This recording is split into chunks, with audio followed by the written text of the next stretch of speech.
আরে বিয়ে কবে করবি রে? বিয়ে না করে তো তুই তো বুড়ো হয়ে চুলগুলা পাকিয়ে ফেললি। তুই এই শীতের রাতগুলা কিভাবে কাটাস বল দিনি? আমার খুব আফসোস হয়। আমায় দেখেছিস? আমার খুব আফসোস হয়, আমার বউ মারা গেছে, এই শীতের রাতগুলা কিভাবে কাটাবো। তুই কিন্তু জানিস আমার ছেলেগুলা খুব ভালো, আমাকে কোনো কিছুর অভাব হতে দেয় না। ভালোবাসে না ছাই, তোকে ভালোবাসে না, তোর সম্পত্তিকে ভালোবাসে। তুই মরিয়া যায় এখনই তো লাইতে পিটি দিবে। তোর বেটা গেলে আসতে দে, 4 দিন হবে না সব সম্পত্তি ভাগ করে নেবে। হাট শালা, তোর সামনে এসব কথা গাহানি যাবে না। আমার বেটারা ভালোবাসে বলে তোর জানে হিংসা হয়েছে নাকি? তুই বিয়ে করিস নি, তুই বুঝবি কি রে? বসাই যাবে না। শুন শুন কাকা, শুন। কি হলো বউ? আমার কাছে একটা যুদ্ধ আছে। তুই শুধু বাড়ি যা মরার অভিনয়টা করবি, তোর বেটারা কত ভালোবাসে তাই দেখবি।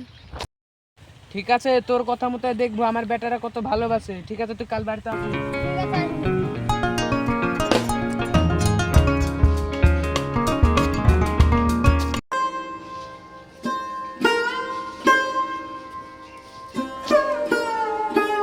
ওরে নাজু, শানু, দেখো সাপে কামড়েছে, তাড়াতাড়ি আয়। কি করে দেখি?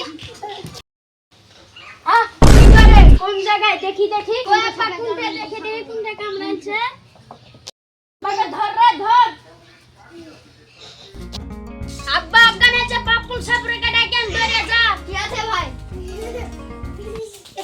কি করে হলো? কোথায় ছিল? সে সকালবেলায় আব্বু বেরিয়েছে, সেই তখন সাপুরেকে দেখতে পেছেন, এখনো আসার নামই নয়।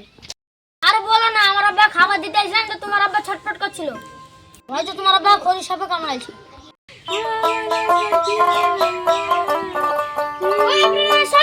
আমাকে দেখতে দেন। সাপুরে কি হলো আমার? ওম করেন আগে তো নাগিনে কামড়েছে, একে বাঁচানো সম্ভব নয়। আমি একে বাঁচাতে পারলাম না, আমি চলে গেলাম। উস্তাদ, আমার আব্বাকে কোনো সম্ভব করে বাঁচানো হবে না। একটা উপায় আছে, কিন্তু তোমরা রাজি হবে না যে। কি উপায় তাহলে বলেন আপনি? বলেন কি উপায়? আমার আব্বাকে বাঁচাতে হবে। উনি তো মারা গেছে, যদি বাঁচাতে চান তাহলে আমার মুখ দিয়ে বিষ তুলতে হবে। যে বিষ তুলবে সে মরে যাবে আর উনি বেঁচে যাবে। না আমি পারবো না, আমি তো এইটা বিয়ে করলাম, ওই বুড়া মেলা মারু।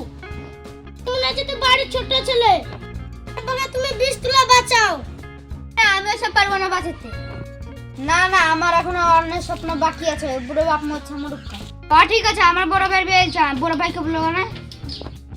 বাহ বেটা বাহ। আব্বা তুমি? হ্যাঁ আমি। আমাকে সাপে টাপে কিছু তো কামড়ায়নি, আমি তোদেরকে চেক করছিলাম তোরা আমাকে কত ভালোবাসিস। তোদের এই ভালোবাসা রে বেটা, আমার বন্ধু ঠিকই বলেছিল রে।